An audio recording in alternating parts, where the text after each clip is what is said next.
I am joined now by Larry McDonald, a former Lehman VP and co-author of A Colossal Failure of Common Sense about the bank's collapse.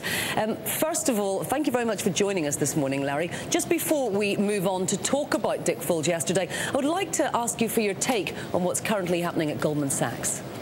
Well, most importantly, these synthetic CDOs, this product that Goldman Sachs was using, are essentially wealth transfer vehicles, where they basically transfer wealth from the many to the few. So you have large banks that are the victims around the world, and usually one or two hedge funds.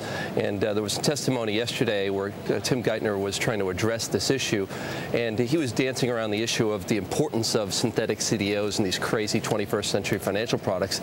And a lot of us are just coming to the conclusion that they're not necessary.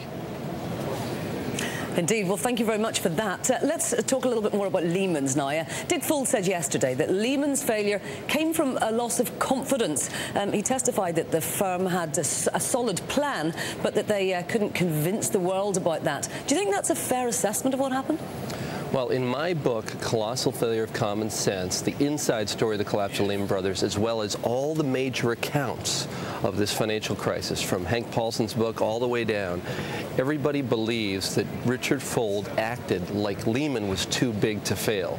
The bankruptcy was one of the sloppiest in the history of American bankruptcies or global bankruptcies, and that's what made the credit crisis so nasty. So his assertion that he wasn't acting as if the bank was too big to fail, I think is absurd. Now, one focus of the hearing is that Lehman misled investors about moving assets around at the end of the quarters to reduce the leverage of these transactions known as repo 105s. Fuld said he didn't have any recollection of hearing about those. Is that credible?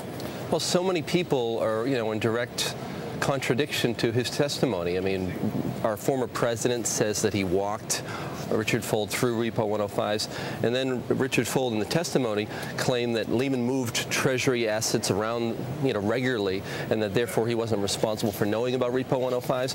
But it's very clear toward the end of the credit crisis, toward the end of Lehman Brothers' life, I should say, that they were moving bad assets off the balance sheet, and he did not address that directly. And I really wish he had.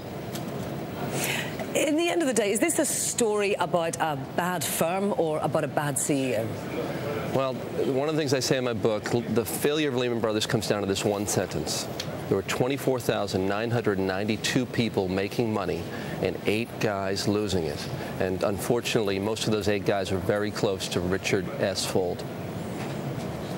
Larry McDonald, thank you very much indeed for that.